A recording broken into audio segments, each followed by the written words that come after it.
شولاس پکار وطن و افغانستان د ګل غوندې بخکلی جوړو افغانستان د ګل غوندې بخکلی جوړو افغانستان راځئ شولاس پکار وطن و افغانستان د ګل غوندې بخکلی جوړو افغانستان د هیواد په کچه د برېښنا مسلکي روزنې تر ټولو ستر مرکز پرانیستل شو. د افغانستان برېښنا شرکت عمومي اجرایوي رئیس او د برېښنا نورو اړوندو څانګو مسؤلینو د ځانګړو مراسمو ترڅ کې د برېښنا تخنیکي او مسلکي روزنې مرکز پرانیستلو. د پرانستې د مراسمو کې د اماراتي شرکتونو د انسجام عمومي رئیس، د دفاع وزارت کلتوري او عقیدتي رئیس، د صنایع او معادنو خونې رئیس او د یو شمېر ادارو استازو ګډون کړی و. مراسمو کې د افغانستان برېښنا شرکت عملیاتي رئیس خپل وینا کې وویل چې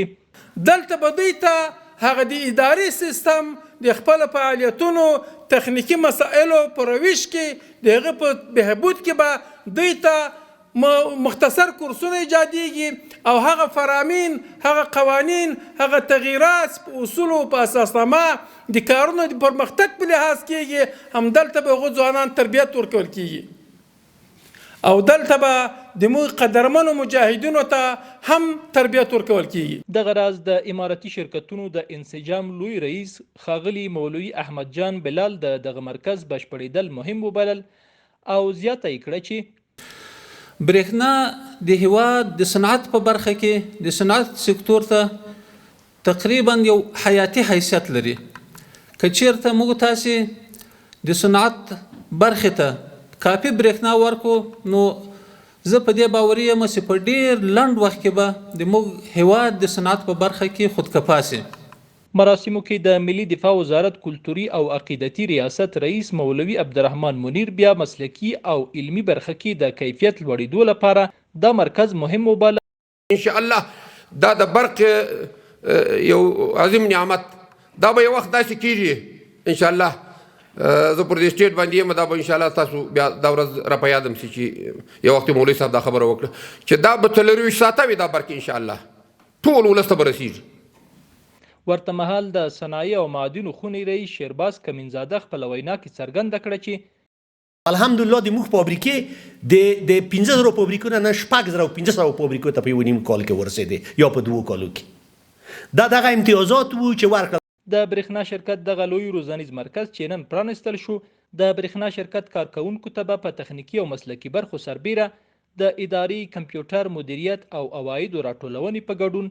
ګڼو برخو کې روزنه ورکول کیږي. ارتقای ظرفیت و دانش مسلکی کارمندای برېښنا شرکت و به خصوص به آشنایی اساسات بخش‌های اداری و تکنیکی مجاهدین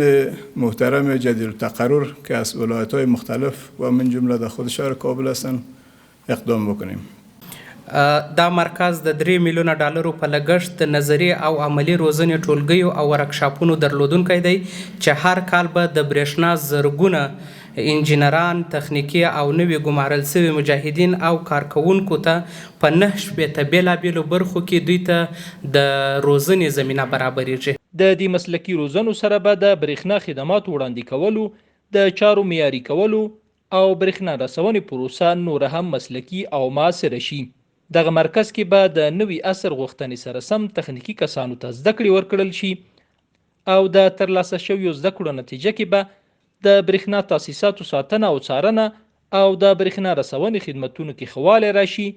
او د ضایعاتو کچې مخنیوي کې به هم د پام وړ اغیز ولري. د افغانستان برېښنا شرکت هیواد کې د برېښنا خدماتو ښه والي او اسانتیاو لپاره تل هڅه کوي چې مسلکي کسان په دندو وګماري او د دوی ظرفیت لوړونې لپاره روزنیزې تخنیکي او مسلکي برنامې تنظیم کړي. راځئ شولاس پکار وطن و افغانستان د ګل غوندې بخکلی جوړو افغانستان د ګل غوندې بخکلی جوړو افغانستان راځئ راځي شو لاس په کار ودان او افغانستان د ګل غوندې بښکلی جوړو افغانستان د ګل غوندې بښکلی جوړو